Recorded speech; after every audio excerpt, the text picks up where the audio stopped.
All right, looks like we're all here. Let's call the meeting to order at 6:01, August 13th, 2025. Going down the roll call list, alphabetical by last name, please notify your presence. Kayla. Here. Fred. Here. Nora. Here. Myself present. Dusty. Here. Melissa. Here. And Patrick. Here. Were there any changes to our agenda this evening? No. There is on a report a word that, or a line that needs to be taken out on the community engagement report because it needed more context to make sense. Is that the time to change it on the reports made at that time? Sure, yeah. Okay. The line, I'm not gonna be able to call it up on here. Under report for our meeting, goes into several items, and then there's a line that states, let's see.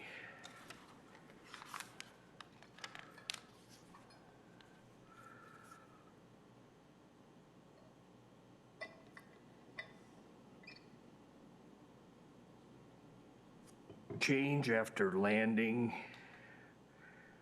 We meet to determine a course of action. That was a line taken out of some other things that we were talking about those, Louise. It doesn't make, it probably has to be just struck. That line is probably the simplest way to do it. Okay. Because there's more text to it than that. Okay. And we can touch on that again when we get to it as well. I'll remind everyone.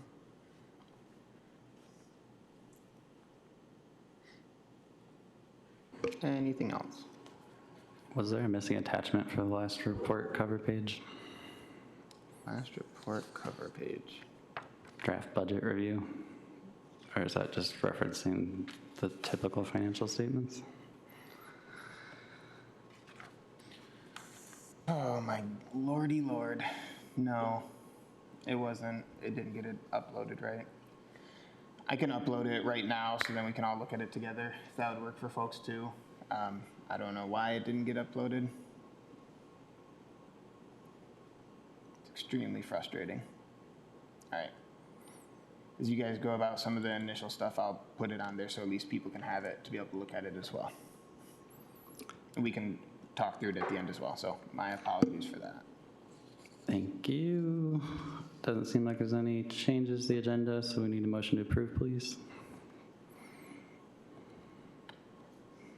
I move to approve the agenda. I'll second. Thank you. Brings us to C, approval of minutes from last month's meeting. Any notes from the commission?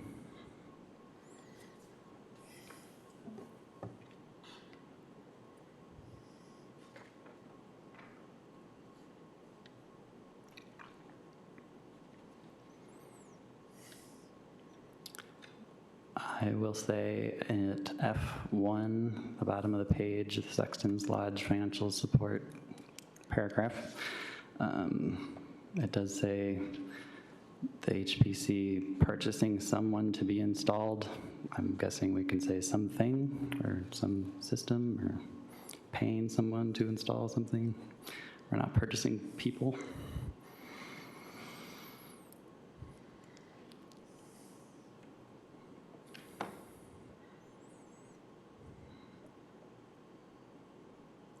There was also nothing about that topic in the agenda for this evening, which I thought was odd. Yeah. Bear with me momentarily while I try to. I can address that. I just want to get this budget put in there.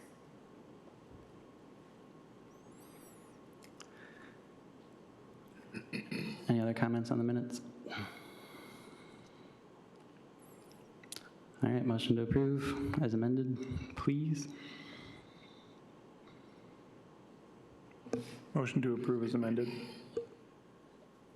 Second. Thank you. Which brings us to our public comments section. Pam is the only one in the audience tonight, as per usual. Couple quick things. About a year ago, I wrote an article. I don't know if we can hear you. Might be either your button or Oh. the podium is. Green? Green is Chastity. good? There we go. Okie dokie.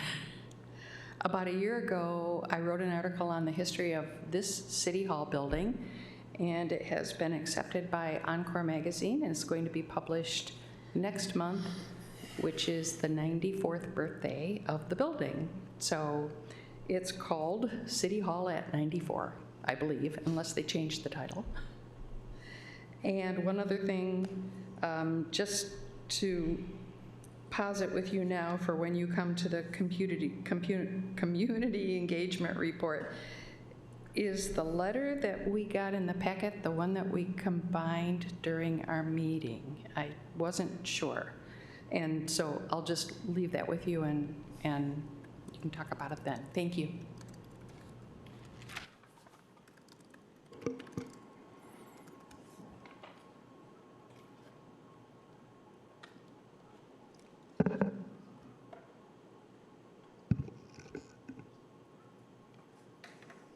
Was that in the last packet? The letter that was in this one is the letter that was in the last packet. Oh, this one. No. I didn't see it in the packet.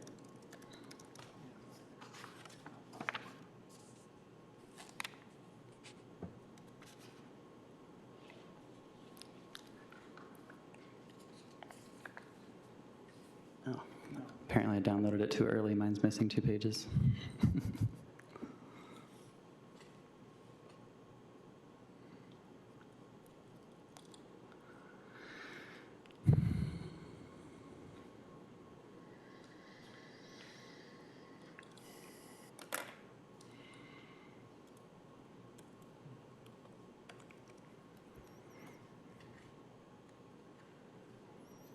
Okay, if people go on to the website now, you should be able to see the one that has the agenda in there. Again, apologies for that. I don't know why it didn't upload, but it is in there now.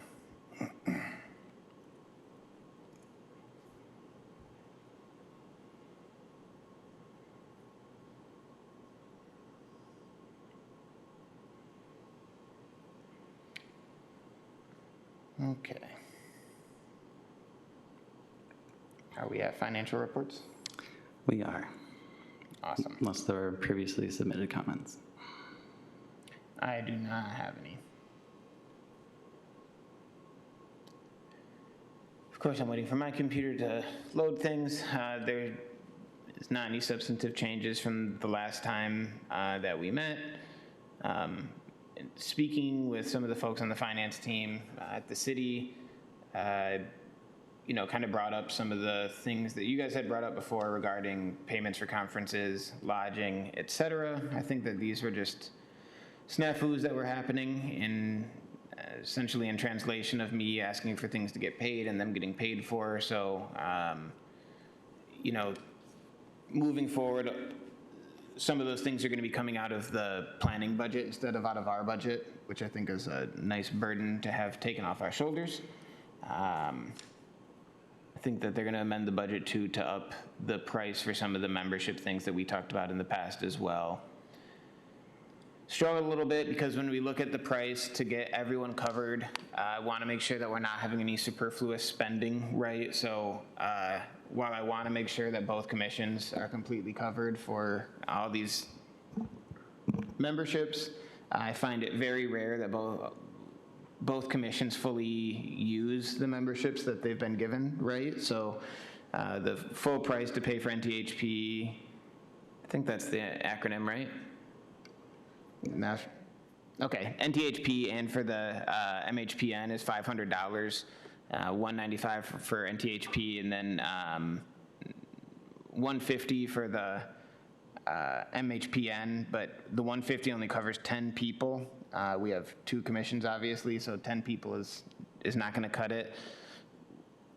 I think we'll see when we get to the budget that I need to update the costs and stuff, but right now I'd be comfortable with just paying for those base things for the NTHP, and then 150 for the MHPN. We can talk about that when we get to budget, but I just wanted to talk about it here as well, because I know it had come up previously in some of these expenditure reports when we were looking at them.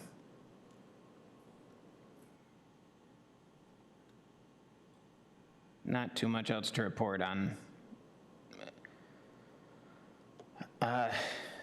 the budget things. At this point, I think that you're gonna see too, there's a lot of numbers that you'll see if we pop down to the expenditure report underneath budgeting things. That 25 grand number is gonna come up. That's the placeholder for the money that we said that we could pull over. Money has not been, we have not pulled 25 grand over. It's just how the books have to look.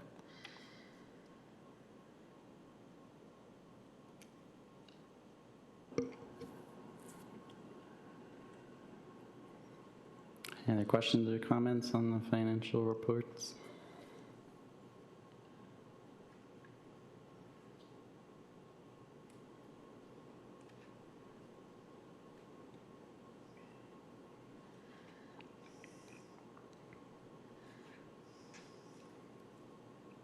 Okay.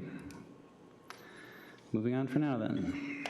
Brings us to the O'Connor Fund report as submitted by Pam. Approach. An update from the 8/4/25 update.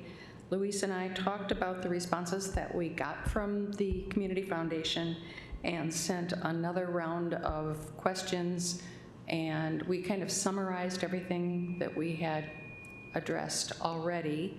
And in the process of doing that, we came up with a couple of more questions, which we returned to them on the 6th. And on Friday last week, we got a response saying that they were working on it and they would get back to us. Thank you. Thank you, Pam. Trust that people have had time to read Pam's report. You know, if you have questions, you can ask now. When we look at the numbers for the O'Connor Fund for August, when I spoke with Pam, she brought this up to me too, but there's quite an uptick in the net assets that we had. So in O'Connor 1, you can see that the August number is $74,496.70, which is up from $71,598 in July. Excuse me, and the Ocon 2 is $476,901.29, which is up. I think that the numbers are so much bigger, they look very, very large, but I think the percentages track pretty closely for O'Connor 1 and O'Connor 2, but that's up from $458,489.30. You know, it's like an $18,000 increase, which I think is awesome to see in the month.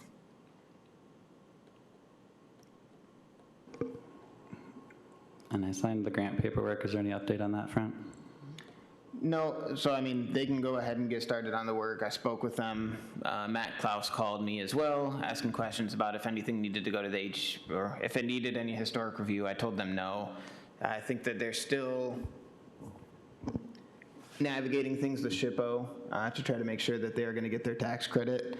The question of some of the paints that they were going to use, I think, came into question, but I think that they're probably still working to navigate through that and make the project a reality. There's nothing that I saw that needed historic review in any capacity, though, from the local historic district level, so I think that that's good for them and good for the project so it can get moving forward and get them to completion of that project.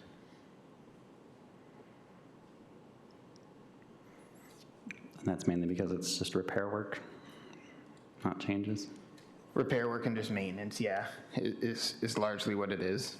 The issue that comes into question, I think a lot of the times the biggest issue I think that's coming into question is at the rear of the property, there's a portion of the building that had not been exposed for, you know, a long time because there's another church abutting it. Now that that's gone, what do we do with that and how do we tangle with that? I think I said this to Pam and I said it to Matt when I was on the phone too. If this was another property in a historic district like this one is, and we had a case where a building was butting up to that one, and there was some unpainted masonry, it really poses the practical question of what do you do? And I think that to maintain the uniformity, obviously covering that in some capacity is the best thing that you can do. To make sure that to make sure the entire envelope of the building is acting uniformly with how it interacts with the weather, and then aesthetically too, it just makes the most sense to probably code it to match the rest of the building.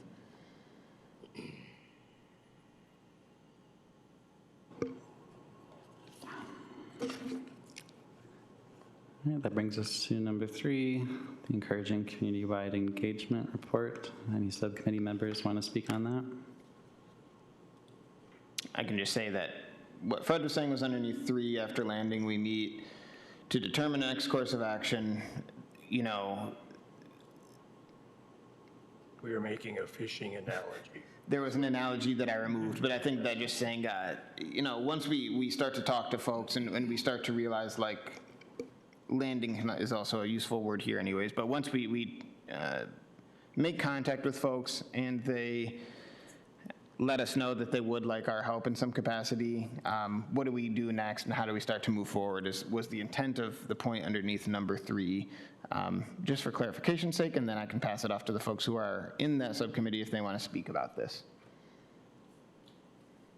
That was the context of what we're talking about. And I think it's a good idea. I know in the past I was on it's formerly known as DEI. I went to groups and met with them and stuff, and it just seemed to be running up and not getting past meeting them and having something fruitful come out of the meeting. Them coming to us makes more sense at this point to me than us searching them out.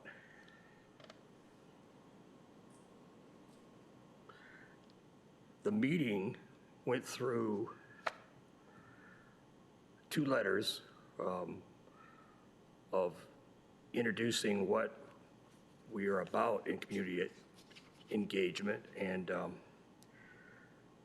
third was crafted, and I haven't looked. Is that the edit that's showing on here? Is the No, it's the one that Pam wrote. okay. Yeah. The one that you sent in, does that show up anywhere? No. Here for us all to look at? So Patrick, I did not see yours. Okay, yeah, I sent it to the subcommittee. I don't think that got it to you. Okay. Okay. I will send that out then. And that's not an issue. And then Nora did put together, I don't know what it was, Google Drive or what it was, Google Docs, whatever. If you guys want to put it in there, that'd be great. Can also look into making like an HPC email address, I guess, for myself. The volume of stuff that I get, and then when we have threads with multiple iterations, especially with the document and version control, just makes it really tricky for me to stay on top of stuff sometimes. And then I know that we're all being mindful too of avoiding discussing things that go above quorum outside. So all of those things I think play against us a little bit when we're trying to make sure that we have the correct documents that are getting sent over. So just putting that out there as well. So that was what I thought we would have, is that, look at that as a committee here and see what the thoughts were on the 3rd edition of the letter.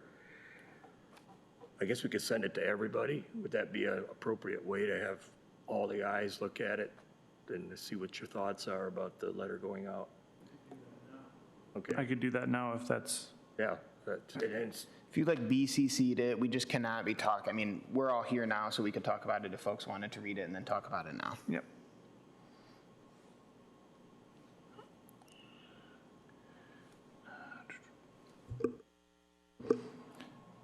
Yes, this will just take me a minute. Yep, not a problem at all. I had my own take a minute thing earlier.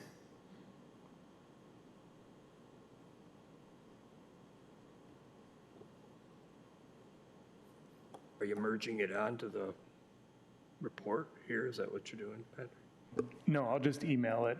Oh, And since okay. most of us have a device here, then we should be able to do that.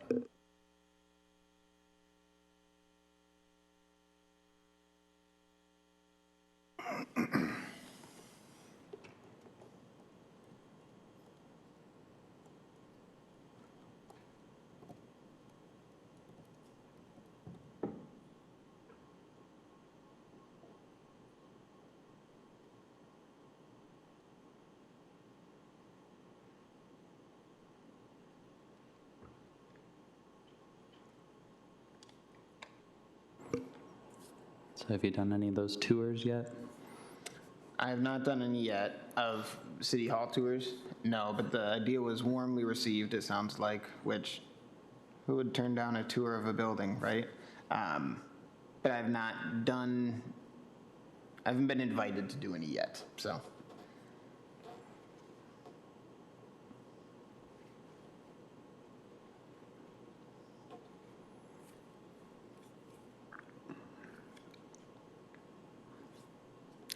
Patrick, once you get it sent, I can read it aloud.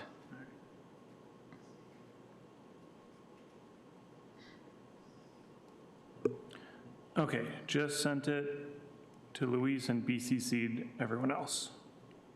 So we can all talk about it here, but please do not engage in that thread, once we leave this meeting.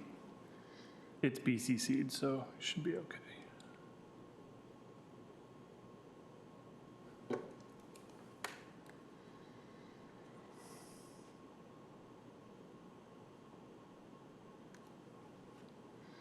All right.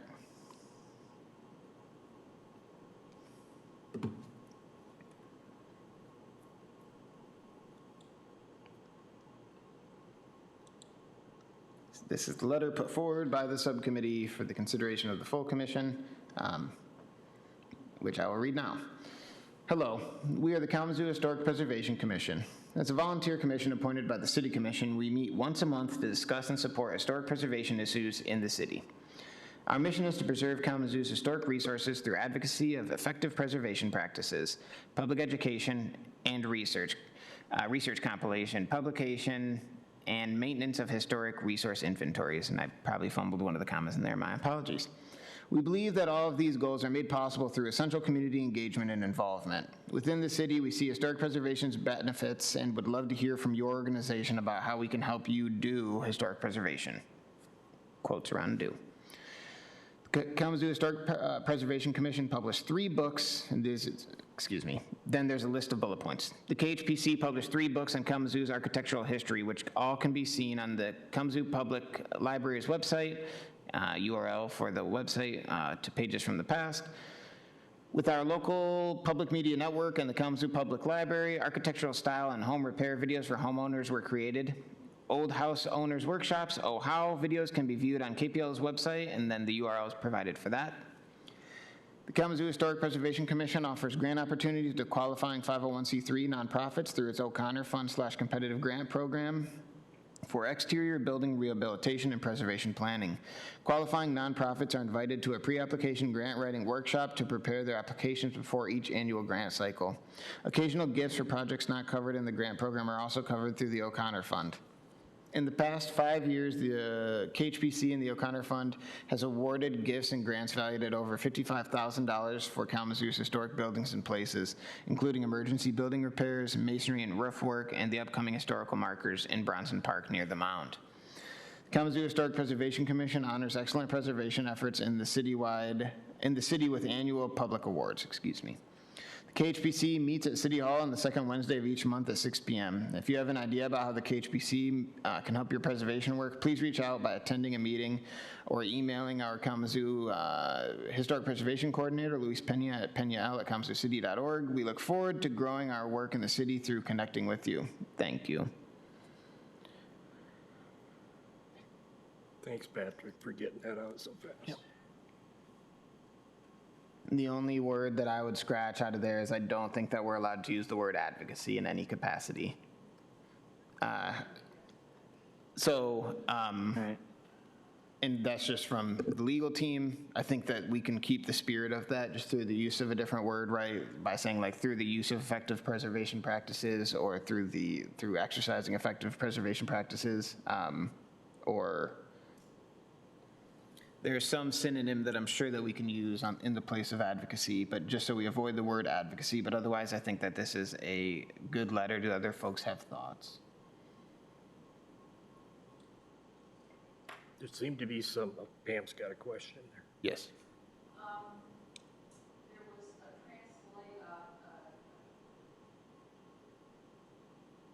I asked at the end of our last meeting to have an additional sentence added at the end of the first paragraph that made for a better flow from paragraph 1 to paragraph 2.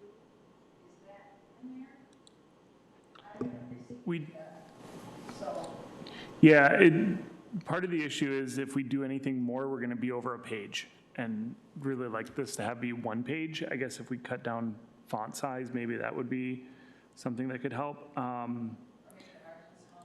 Yeah. Yeah, I think we do need to have something that's like, here's some examples of things we've done or something like that. Yeah. Yeah, okay. And I appreciate you trying to keep it to one page Yes. for just practical purposes. Nobody wants to turn a page, so. No, and then it just makes the printing a real pain in the butt sometimes Exactly. too. Do you have any sort of, if we're going to be printing this on some sort of letterhead and guidelines on margins and stuff like that, so we can make sure that it will fit on one page? I can send you like blank letterhead or something. I can send you some measurements. I think that reading the such a futile effort. It's almost just not. But I can get some kind of mock-up and block it out for you, and then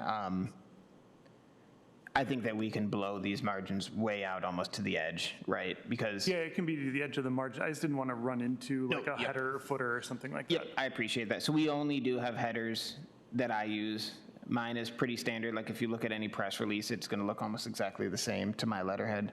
And then if we want to have the address block on there too, that'll take up a little bit of space when we're sending them out. I think that's what that's called. I don't write a lot of letters, so. Is there a line or two of redundancy in it that we could maybe carve something out of? Wouldn't have to be redundant on it. When you started, when you read it out loud, it sounded like some words were. Yeah, we talked about this, Fred, where we have commission 3 times in the first like 3 lines, and that seems like a lot, but it's been really hard to try to. You can't At least- strike that. Yeah. And then there was another word in the first line or two that seemed like it was repetitive, but. Oh, I'm sorry, Pam. No, I did not. I will do that right now. Yep. So I think that I was saying Kalamazoo Historic Preservation Commission out, so it probably sounded clunkier. I wasn't saying KHPC every time that it was coming up is one thing to consider, Fred. I was not using the acronym, but it's written as the acronym in the letter. So that is one thing to consider. Yep.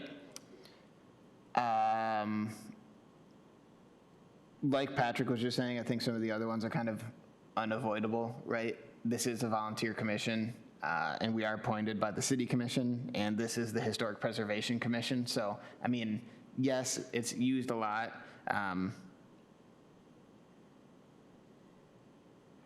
I'm sure that there's some creative way around it, but I'll leave that up to you guys to decide. You could change the first period to a comma and just say, we are the Kalamazoo Historic Preservation Commission, a volunteer group, I guess, but it doesn't have the same oomph necessarily after we just called ourselves a commission. You could say that.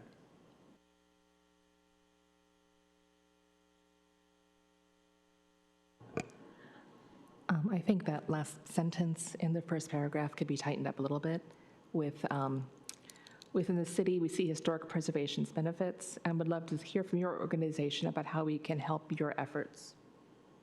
That would cut off some of the repetition. Some resources are listed below. And then you go into the flow of the next paragraph. It doesn't add too many more words, and it's just to keep you on one page.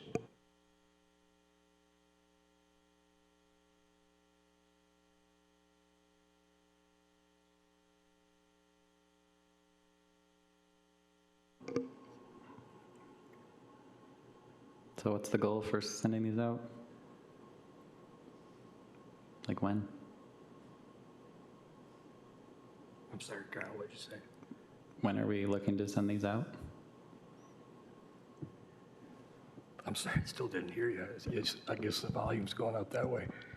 Just wondering when we were going to be sending these out, potentially. Oh, was hoping to get past that stage tonight and then get it to where it'd be ready to be sent out.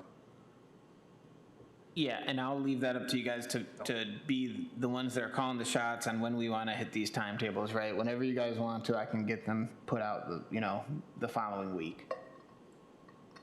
Well, we could talk about it at our next meeting. That puts us out a month, obviously. So, I mean, if you guys think that that's what you guys want to do. I had a question about, do we need to explain what the mound is? As someone who's not a native to Kalamazoo, and I know there's a mound, but in the paragraph talking about that, it says, putting the upcoming historical markers in Bronson Park near the mound.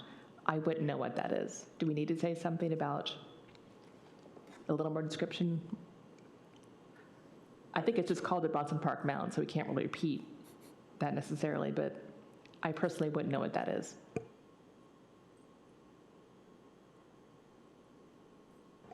But I'm not from here, so. Trying to think of a condensed way to say that. Kayla, there Native American, suggestions from the tribal perspective?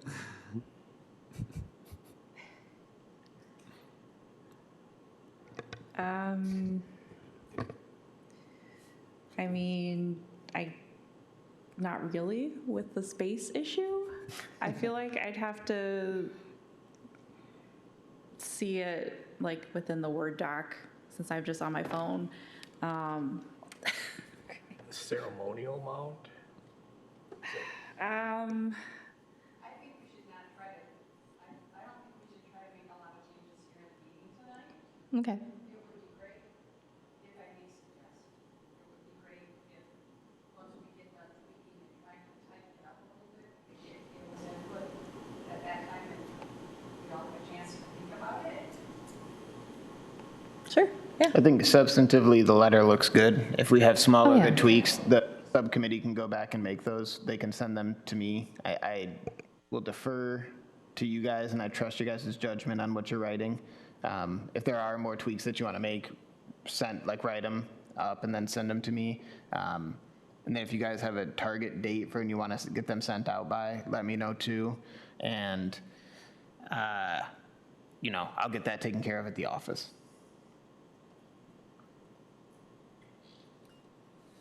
Okay, I'll send out a email about when we can try to meet before next month.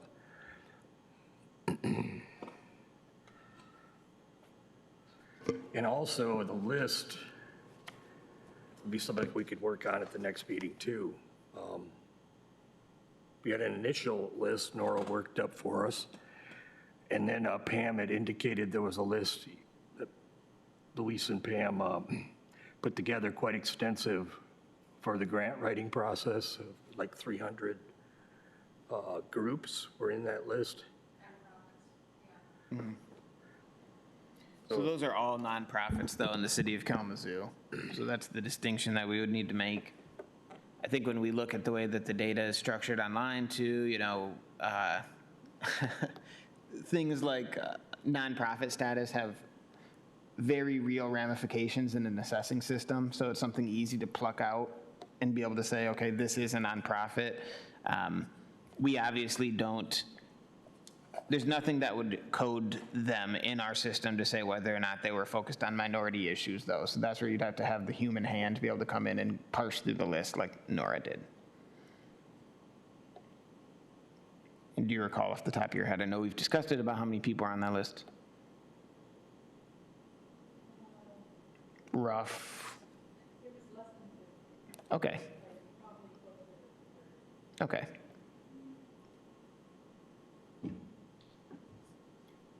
I think at the end of the day, I mean, we're not going to send this out to all 300 contacts, obviously, that we have on the list. If we miss folks, to err is human. So I think that we could do this on a yearly basis, right? So if we did miss folks and they heard about it, we could include them on the next round, right? I don't think that there might not be a way for us to get a completely encompassing list, especially if some of these groups don't have a presence online or something like that, where we would not be able to capture them, right? So if we also wanted to promote it in a different capacity through word of mouth or other avenues as well, we could certainly do that too. But I guess I would not fret so much because there's not a way for us to comb the data like we did for the nonprofits, that if, again, I trust the work that Nora did, so if you went through and found these under 30 groups, I think that that might be what we start off with to get the letter sent out to. I think that's a fair exercise.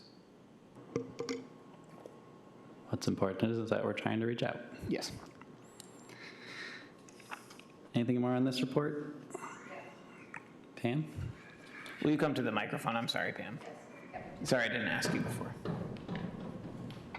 At the risk of trying to do committee work in front of the commission, I would just add that it wasn't, in sharing that list with this group, the community engagement group, it wasn't my intent that we would pick everyone and send everyone a letter, but that we would review it for neighborhood associations and things like that that were not present in Nora's first list, and maybe some others, I don't know. But I also think that before we send a letter out, the committee better decide how it's going to respond to any requests that come in and have a list of things that we can do and where to direct people to help them do it on their own. Because if we start getting calls and Luis doesn't have a playlist, if you will, it might get out of hand very quickly. That's what I was kind of driving at. Yeah. On what do we do next? Yeah, Let's talk about it in the meeting okay. and then bring it back next month. That would be my suggestion. And again, I think that this is a perfect example of the way that subcommittees function within the overall commission as well. So these reports are great. I think that right now, if everyone can say that they're comfortable substantively with the letter, right? Like everything that's in the letter, it seems like it's appropriate. We need to make some minor tweaks. You guys, I think that the commission could, right now, I think it would be safe to say like, hey, you guys have our blessings to make those minor tweaks, and then we can get the ball rolling with that. We don't need to necessarily wait until next month to approve the letter, and then the subcommittee in the interim can meet and say like, hey, here's what we want to do as a next step. Does that sound like a fair? Yeah, Okay. does to me.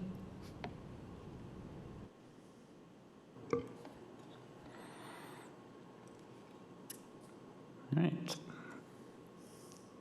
Next on the list is the City Hall Local Historic District Report. Assume that everyone read Pam's report. I don't know, Pam, if you have any other context to provide? Okay. I do, because I got reached out to today by the communications team. I think SHPO must have put out a press release today saying who the awardees were of CLG grants, and we were on that list. And I wasn't even on the mailing list, so I couldn't believe it. I need to get put on the mailing list. I got alerted, I guess, anyways. And then MLive also picked up the article, and so did WWMT. So they both published an article saying that City Hall was one of the recipients of CLG funds to assess City Hall, as the first step in trying to address some of the damage right on City Hall. So I thought that was really cool, and it does tie back in with everything. I would say that I think it's really important to understand the reciprocity of grants as well, right? So not only do we get to use to fix things up, and just getting money in general is really great, I think. We also get to shine a light on the CLG program and SHPO to show that they're doing a lot of work, $250,000 of work in the state of Michigan to help out communities. That reciprocity, I think, is also apparent in the O'Connor Fund, but that's really important for grant work because it highlights not only the people doing the work, but also the granting agency. So I was really pleased by that. Go to MLive or WWMT if you guys want to see those articles. The WWMT article I have up on my computer right now, federal grant, which I think needs to be addressed. I can talk to them. Boost preservation efforts in West Michigan communities with $250,000 of funding. If it's CLG stuff, I don't know. I don't think that comes from the feds, but I guess I could be wrong. I think that's state funded, so. I'm not sure of all the funnels of funding mechanisms, but it was just cool to see, I guess, and I was happy to see that. So I'm glad that we're getting that ball rolling.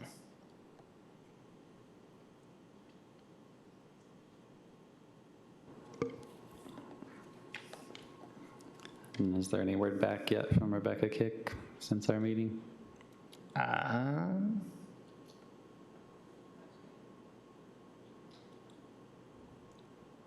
don't think so.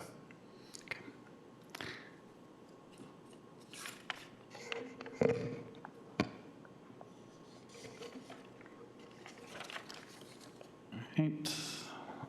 Then the next report is the work plan request as submitted by Pam. Sort of a summary of what we established at our last planning session of our goals and what we need to do to accomplish them, and trying to assign timetables and responsibilities to those as sort of a format for our next planning session as well.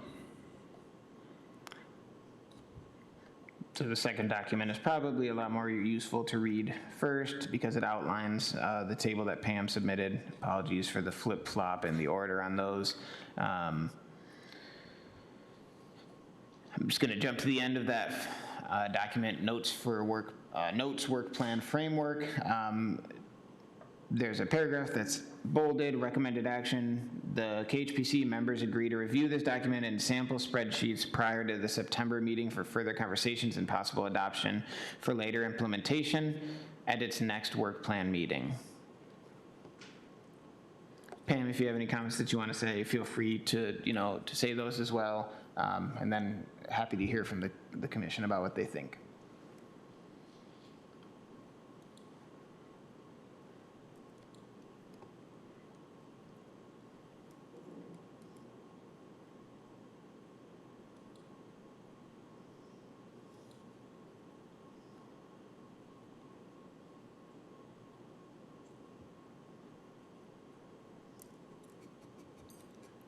Resounding silence, which is always so good because that means everyone completely understands. That's just what they used to say in school. Simon and Garfunkel. Yeah, a couple questions, Pam, just about some of the wording. And sorry, I didn't ask you before. When you say adoption for later implementation, do you mean implementation of a planning session or implementation of, I guess a planning session and adoption of a plan would almost be part and parcel. So I just wanted to know what you. If I was misunderstanding, perhaps. What I meant to say there was that the plan should be made by that time. Okay. So that it is in place for the budgeting process. Yes. For the city. Okay. So I think that is a really good point to bring up too.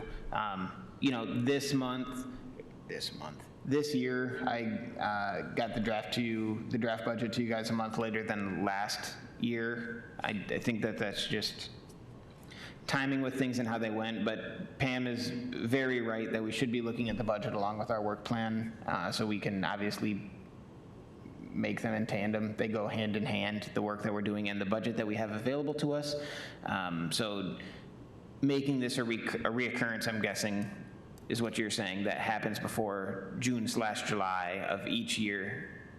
Yeah. In perpetuity would be really important for us. So I do concur with that. I think that we could use this kind of framework that you laid out for us, though, for this upcoming plan for 26 too. Before then, if we wanted to look at a plan before then as well. That's entirely up to the commission. It was meant as a suggestion and a guide from somebody who's been where you are on a few occasions and have found that this kind of a format works really well. And when you walk out of that meeting, you have an idea of what you're going to be expected to do if you have agreed to take on part of a project or be part of a subcommittee. And, the part that I liked the best was crossing stuff off when we got it done. It makes you feel good. And it's a reason to talk about it and put it in the annual report. If you have any questions, let me know, but otherwise I'll sit down. Thank you, Pam. In discussing it, I brought up how Louis, I don't know if it was the last planning session or the one before, but you had that document about setting SMART goals and how we just want to be focused and actually get things done instead of having such a broad scope. Yes. That might have been like my second year. So it feels like eons ago now. But, we can bring that kind of stuff out again. And I think that the framework that Pam has, and I say this a lot, and it might sound silly and stuff, but it is really important for a commission and a volunteer commission to be able to pat themselves on the back and say that we did these things. I think it's good for morale. Psychologically, it's good to show that we're making progress and that we're not remaining stagnant in any capacity. Either equally as important or more important than that too, as Pam just highlighted, that gives us an opportunity to relay to the city commission in our annual report what was done by this commission over a year. I think we all know that a year probably speeds by faster than we think is possible, and you look back and it's like, oh my gosh, where did the year go? If we can have a collection of those things that we did and we got done, it's a great thing to be able to show the city commission and then, by extension, the entire community. Here's what the Historic Preservation Commission did. And I think we do a lot of great stuff. Having more and more structure is probably going to be better and better for us. And structure does not necessarily have to be stifling. And I think that this chart would be a really great way for us to continue building that structure and having focused goals with attainable things. That was in that planning session, Kyle, that first one. We slashed a lot of things that I think we realized were not attainable, right? They were things that were far beyond our reach, and being honest with ourselves is very important as a volunteer group as well, to understand what can we and can we not do. Yes, was I like wildly off base with that last diatribe? No, Okay. no, not at all. But it did make me realize that if you have goals that you want to accomplish and rightfully should be in a plan, I hope you will all remember that it doesn't mean that you all have to go out and do all of the work. For example, a historic calendar.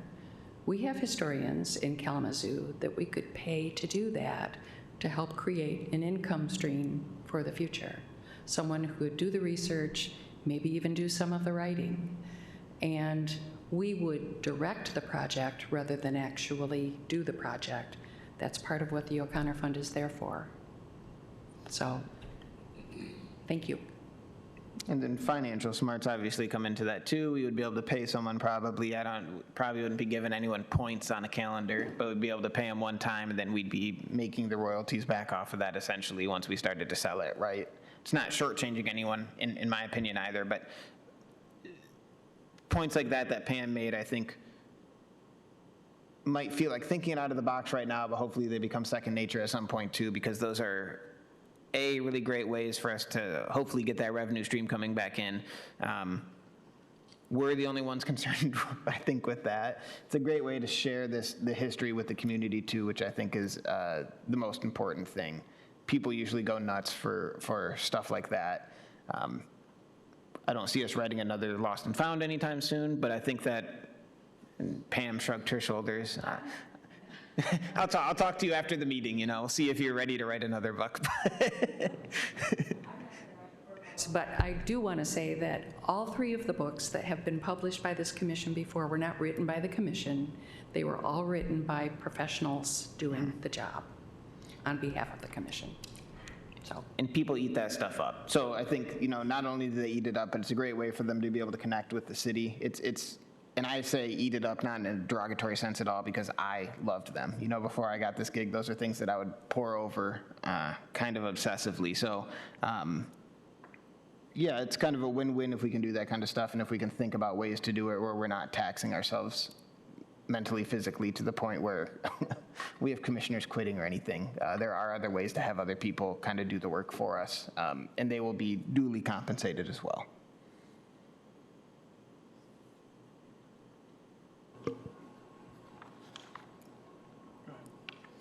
Well, while we're on the subject, is that subcommittee going to meet, since we haven't had any reports about this? That was an idea I had, and I just threw it out there, and then life happened, and here we are. So, if someone else wants to take that over, go for it.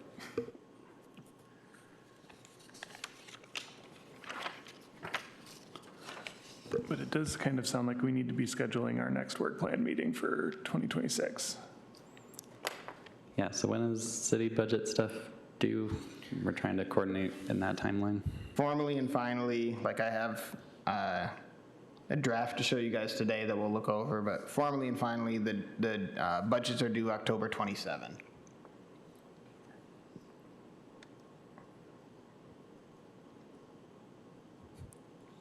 Which, I mean, gives us a couple of options. More than a couple, I think, actually. Could have 2 meetings in 1 month if we wanted to, a regular business meeting and a work plan meeting, which I know, well, we can gauge interest now. We can cancel one of the monthly meetings in lieu and just have the workshop meeting in lieu of that meeting. I guess those are the 2 viable options.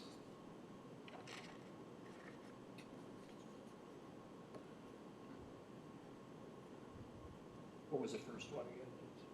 Have 2 meetings in a month. We are not going to do a work plan meeting and a regular meeting in the same evening because of how mentally fatiguing it is. And people have lives and things they need to get to back at home. And if we get in here at 6, you know, this meeting's already going to 6:53. And I know that our planning sessions in the past have gone for a while. So I don't want to keep you guys here till 10 p.m. I don't want to be here till 10 p.m. I guess is what I'll say.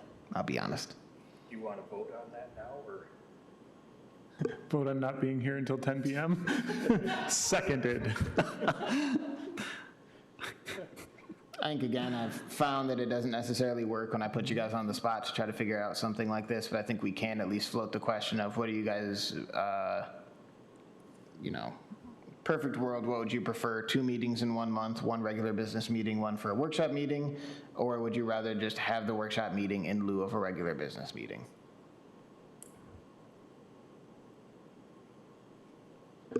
I'm with the second, go ahead. I was going to say, I'm fine with a second meeting. With 2 in 1 month? Yeah. I'm for one, the second option. I'm for in lieu of the KHPC meeting to work plan meeting. So we're split right now. Split. Yep, need one. With input from 2 people. Yeah. You're the tie-breaking vote, Kyle. I guess there's more people. 1, 2, 3, 4. I'm fine with doing 2 meetings, but I know my work schedule is a little bit inconvenient because I work Monday through Wednesday usually in the evening, or like at least until 7. I leave work early for this, so Okay, well, thank you, first of all, yeah. just putting that out there. Yeah, well, you're welcome.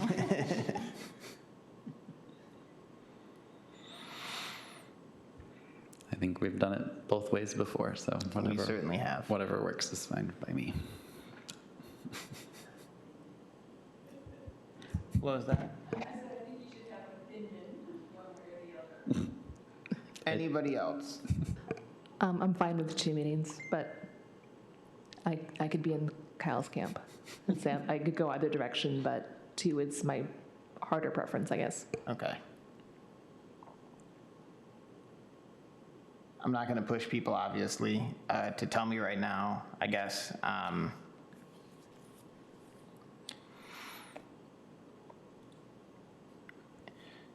Then I see the merits of both, I guess.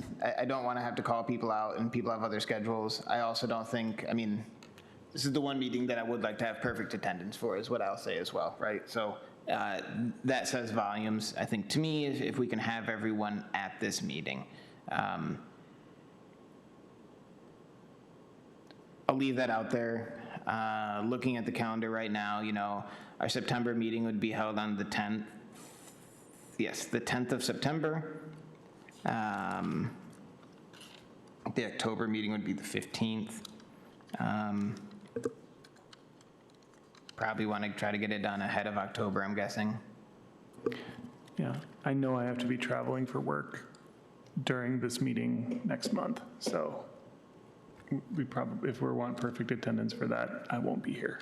Okay, Is our October meeting the 8th or the 15th? it's a great call. I could have misread the year. I'm sorry. It's the 8th. Okay.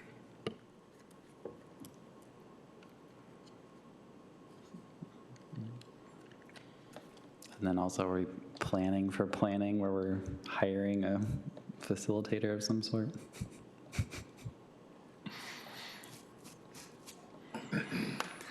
So, and I guess too, like,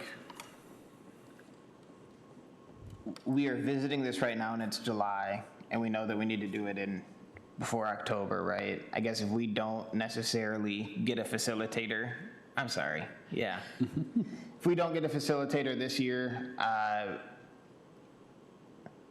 we need to be flexible, obviously. We got it now. We can plan for this for next year if we want to hire a professional facilitator. The biggest thing to me right now is that we have the attendance where everyone has a voice to be able to input on the work plan, right? We know that we're not going to get that in September on the normal meeting date.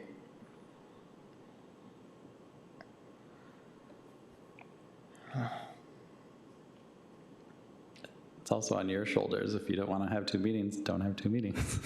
No, and I don't, I mean, this is my gig. So, I mean, I'm happy to come to 2 if you guys want to do 2.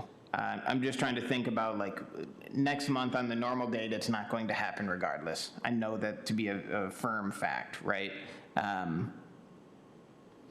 I guess if everyone, you know, can email me. This is the only way I know how to do it, I guess, because not everyone, and I'm completely this way too, to be put on the spot.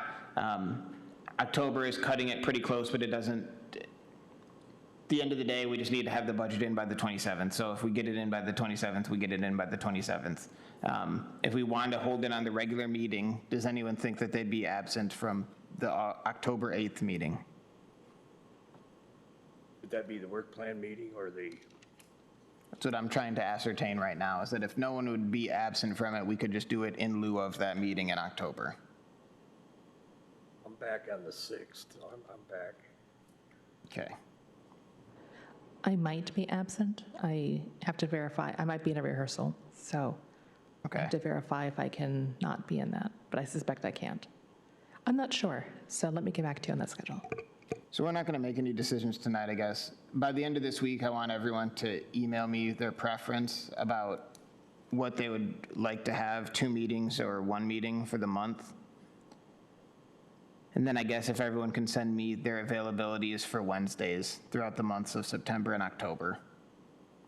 I don't want to hold that meeting in this room. It's not very conducive to being able to sit around a table and look at things. Pam, that means you as well for your availability.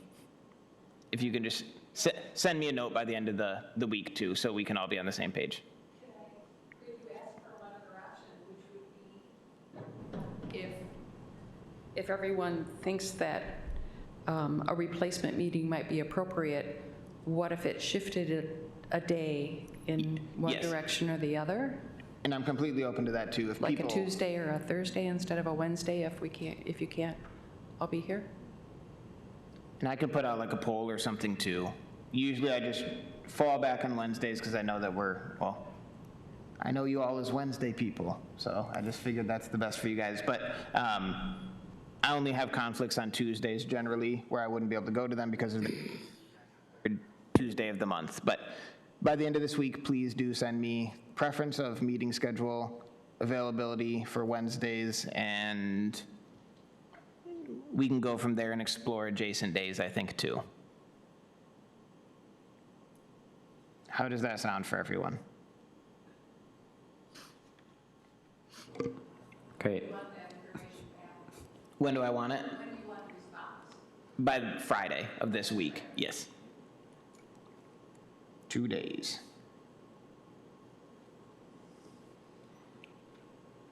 Alrighty. Thank you, Pam, for putting that together. I think that is, I think it is helpful. I think that planning that kind of stuff can be difficult in general, right? So having some of these bumpers to help us get down the right path and be effective with our planning is the most important thing.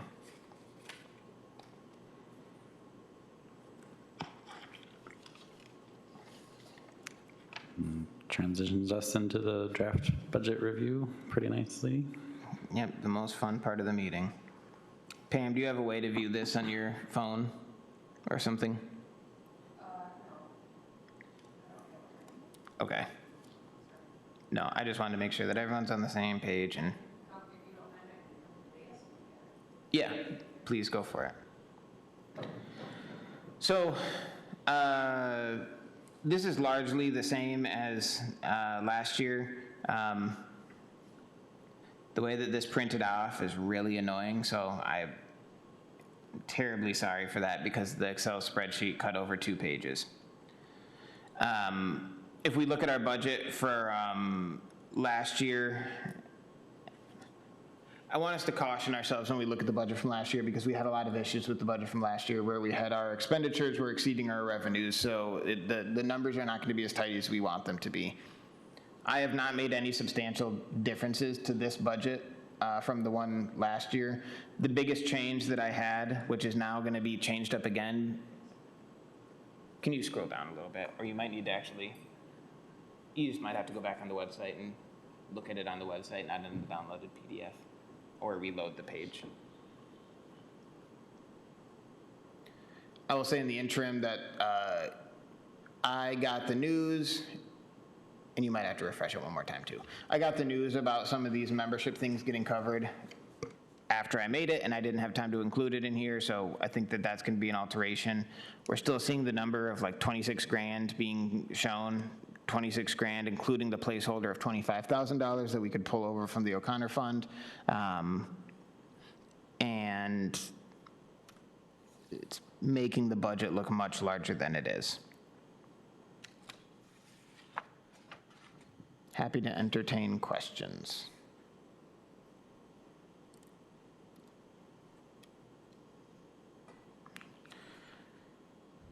That's the right page to be on. So this is last year's budget, what we see on the screen right now, the 2025 revised budget, year-to-date expenses, and then the balance of the 2025. Again, I apologize, the Excel spreadsheet did not print off on one page. Then if you could scroll down one page, Heather, this is the proposed for this year. Pam, I can go over line by line if you'd like me to tell you what some of those things are.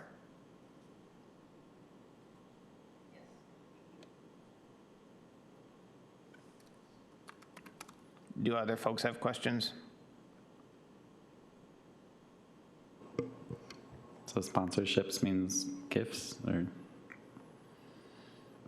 Yeah, I was not super, say it publicly, I was not jazzed about the sponsorship title. Sorry, I'm trying to pull up my actual Excel spreadsheet. Yeah, I think that that was probably a vestige of something else when they created the special funds for us. When they made the new vessel for the O'Connor Fund, if you will, sponsorships to me is what we're looking at for gifts.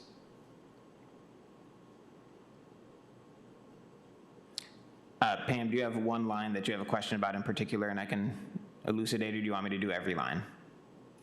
Because it's on 2 pages here. Yeah. You see what it is. Yes. So the 26 grand line, the first, the topmost, the final one, you know, in that first kind of chunk there, is the total for the revenues that we'd be taking in. 25,000 of that is coming from the O'Connor Fund. The reason that we have like the 1345, so it's not just 25,000, it's 26,345 because there's $345 that I budgeted out for the memberships.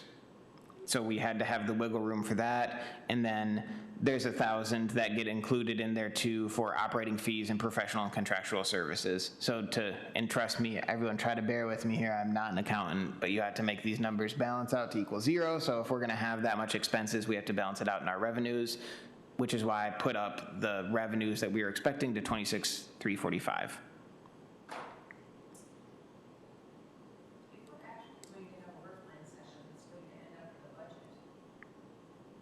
We can certainly go over it again. I was going to say, do we need to actually look at this? It is the commission's prerogative. I mean, Yeah, that's we can just look a at it at the thought. work plan session for sure, Yeah. obviously. Because what we would hope to end up with, I think, is a much more specific accounting of what we need where, even if in some cases it's a guesstimation. Yeah, how we had like the 400 figure for the awards expenses and things like that. Yeah. Is that all coming out of like operating, or? and I can only say it to everyone so many times, I guess, like, this is not my forte, and I really need people to bear with me. So there's not a line for awards, so it's getting shoehorned in somewhere. If we want to make some kind of plan that maps to this, if we want to make a budget of our own, state of Michigan has very rigid accounting rules. Right. It has to fall back into this. So if we did want to make a essentially like a sub budget that we could map back on, I think that that'd be a very fine exercise for us to engage in. Yeah. I mean, you could break it down line by line if you want, but it'll never be that way in this system. In this project, Yes. or in this product, yeah. Yep. I get that. Again, not trying to be dismissive, because I think that that is a great plan. This is just the template that was given to me for what I wrote, and I'm now presenting. There's no action that needs to be had on this. I was just this going to ask evening that either. question. No, This is our starting point, and it is, yes. these are the account names. This and is numbers. truly a draft. We just need to have the final done by October 27th. So, Good. Thank you. yes, Close it no, down. thank you. We don't need to, whatever people say, belabor this point much longer if we don't want to either, so. Yeah, is there a coordinator's report? I don't know what happened with this entire agenda this month. A couple of things to touch on. I don't know what state a lot of this is at publicly yet, but there will be a gravestone that's placed for the reinterred remains of the person that was the person that was exhumed at Pioneer Cemetery. I think that that's going to kind of get rolling this month. As I find out more details, I'll let you guys know. The other thing that I just wanted to highlight, I kind of already did, but it was great to get that recognition about the money that we're getting from the CLG on this building. If you guys have a chance, check out some of the other grants that were given to other communities across the state. They also deserve the shine that we're getting. They did get the same shine, but I think it's cool to be able to read through and look at that kind of stuff. Sure that people might have noticed that there was a car crash, and thankfully no one was hurt, in the 200 block of East Michigan, right at the corner of East Michigan and Edwards. One person was hurt with minor lacerations, but I think they got out of the hospital pretty quick. Shows, I guess, the fragility of many things, human life, and again, very glad that people were not hurt. It showed to me that the old buildings still stand the test of time, even when there's physical, it's met with physical damage. Work is underway right now to repair that building, and I think it's going to be handled very well. So, everyone's available to, you can go down and look at the building all you want to see what's going on down there. Can't say enough, though, that I'm just so pleased that there was no one that was hurt in that crash. I think those are all the big things. Oh, yeah, the Sexton's Lodge. Just still waiting to get estimates back from folks so we can have a good number for folks, for us to be able to look at. I know that we dismissed it last time because there was the round number that I gave of $5,000. So waiting to hear back from the team about what they think an estimate would be on that. I drive by it 2 times a week now, so I'm keeping my eyes on it too, and I'm sure that there's a police presence around it as well. Thank you for reminding me, Pam and Kyle, at the top of the meeting. To me, the biggest thing that I think probably is not that exciting to other folks is that we got all the signatures for the programmatic agreement. So the State Historic Preservation Officer sent me back the executed copy with his signature on it today as well. And then Scott Slager with SHPO was like, yeah, and now you need to file it with ACHP. I don't know if ACHP is watching this, but that is not fun. Doing the submissions, they just have you download this Microsoft Word document that you need to email back to them. Actually, I hope they are watching it, because it'd be great if we had a programmatic agreement portal instead of just an E106 portal, because programmatic agreements don't really map necessarily on top of a 106 application every time. There's a lot of questions that you can't ask me and expect me to answer. I think I might have pointed this out to them before, but if I didn't, I'm telling you guys now.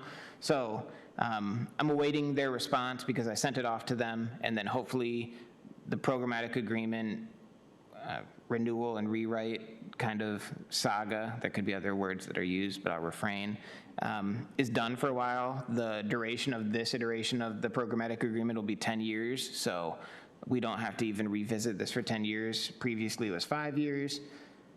For those wondering, and I think a lot of people wonder, sometimes I wonder, what is the programmatic agreement? It's what allows the Historic Preservation Coordinator in the City of Kalamazoo to be able to review the HUD 106 requests that come in. So those quarterly lists that I give you guys, what allows me to do that is the programmatic agreement.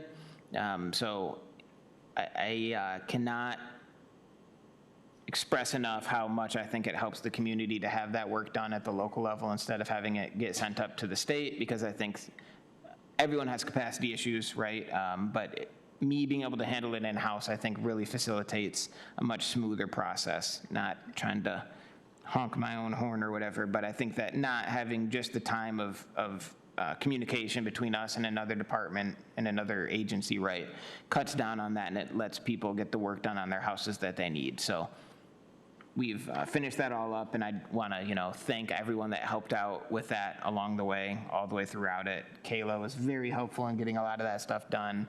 A lot of people in the city were really a big help in getting that done too. So hopefully we're drawing to an end of that chapter, and we're entering into the 10-year chapter of the programmatic agreement. Did you have a question?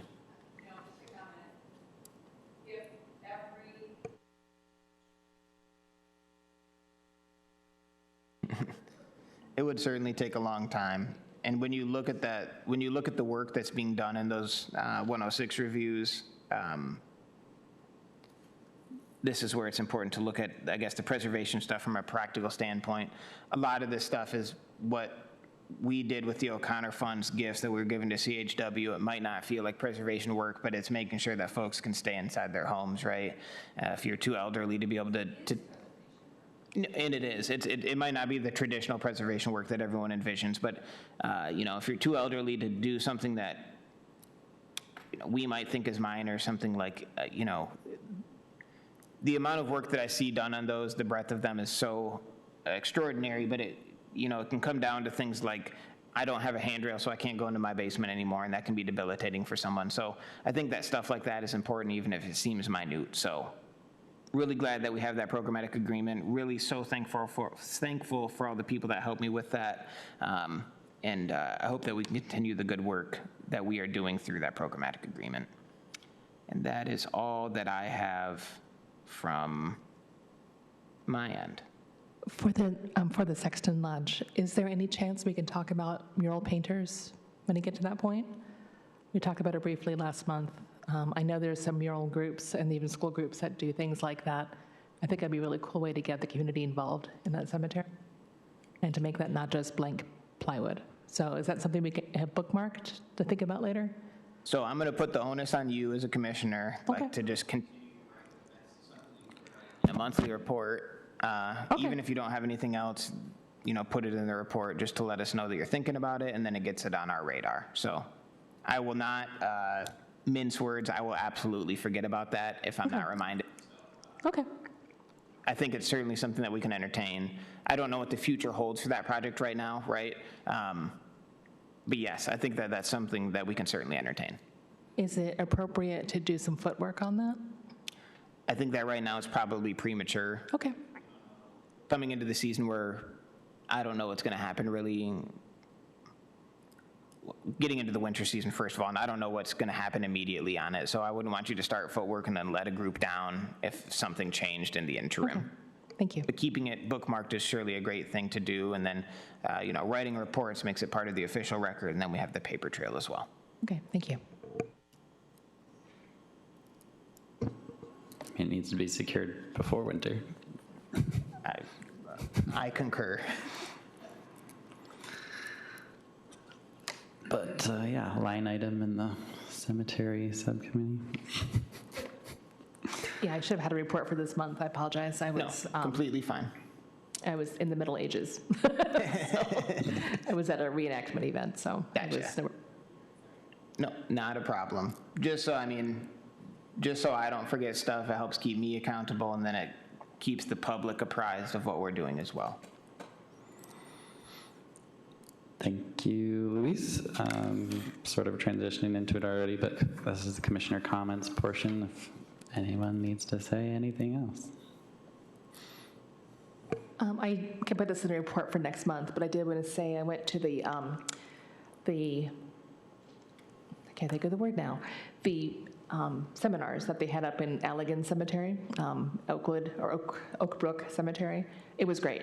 It was really different. We had a geologist talk to us about stones and what they're made out of. We had someone talk about the white bronze monuments, the metal ones. And a carver came out and actually did a carving demonstration and let us try our hand at stone carving, which was really great. And then we had a talk on a demonstration on lifting the stone. We didn't touch anything. And iconography. So it was really interesting. They do plan to do more events like that. This was free to the public. It could have been better attended, but it was really, I go to a lot of these kinds of things. This one was really unique and special. So that was pretty cool. And again, I'll put this in notes, but since this will happen before our next meeting, Gary's group is doing their living history tours on September 6th. It's costed $10. It's running from 1 to 5. And I will put an email out on our Grad Squad about that. But if you guys have an interest in seeing what they're doing in Mountain Home and some of the stories in there, it looks like a really great event. I've got a couple items. Stewart neighborhood is doing a historic homes tour. I don't know the details to it, but it's been advertised quite a bit of walking through some of the historic homes on October 4th and 5th. That's there in that neighborhood. And at our last Kalamazoo and Bloom Native American mound or garden project that we're looking at, Melissa presented about the CLEO program and how that could be utilized like she did for the East Main campus at Western, and talked about the program and all. And it sounds like, listening to the chair of the committee, that they kind of want to go that direction of having whatever's produced on that committee be put in. Is it CLIO or CLEO? Clio is, I think, how they pronounce it, yep. CLEO program that.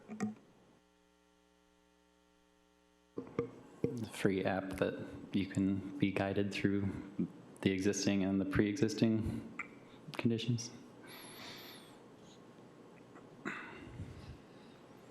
Yeah, thank you, Fred. And if people go to stewartneighborhood.org, they have all the tour information on there. I do want to give kudos where they're due to the Stewart Historic Neighborhood Association, excuse me. This is something that they did all by themselves, which I thought was awesome. They did a lot of research. I think that it was, I was mostly in contact with Megan Campanile on this, but digging through the archives to find old tour pamphlets, it's really neat and it's really cool to see this. This is a sophisticated level of organization, in my opinion, from a neighborhood association is awesome. So kudos to the Stewart Neighborhood Association. I hope that goes well. I'm sure that I'll be at one of their tours. And it's just great to see something like this come back because it was something that they were trying to revive. So I'm really pleased with the work that was done. In the 90s, 80s and 90s, that was a really big tour from what you gather, looking at all the brochures and advertised on the radio and advertised by banners across Westnedge and all locally, all around the area. They even involved Henderson Castle one year. And in the 90s, they were charging $20 a ticket. I think that's what they're charging now. Yeah. And it had a big turnout. Yeah. It's awesome, like I said, and I can't give them enough props for what they're doing. So congratulations to the Stewart Historic Neighborhood Association, and I think that those are going to be great tours.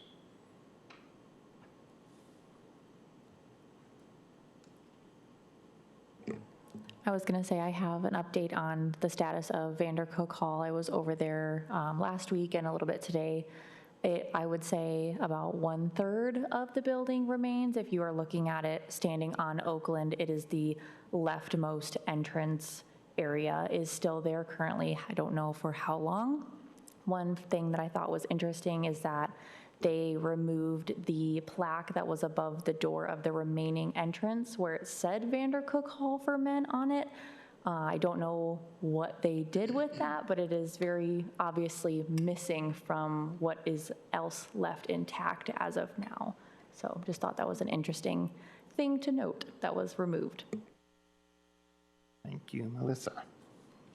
I drove by yesterday or 2 days ago and pretty much hit the nail right on the head with the description of it. So if you were coming down Oakland Hill, you wouldn't even really know that it was getting torn down unless you looked backwards, and then you'd see that only 1/3 remains. So.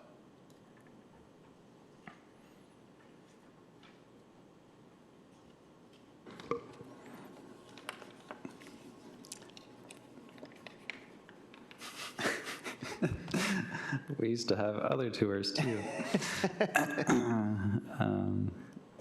Yeah, and then I guess I would note, I saw Sharon disbanded her nonprofit, sort of sadly recently, but just something of note in the historic preservation community of Kalamazoo. Anything else this evening? All right, thank you all. Good night. Adjourned at 7:23.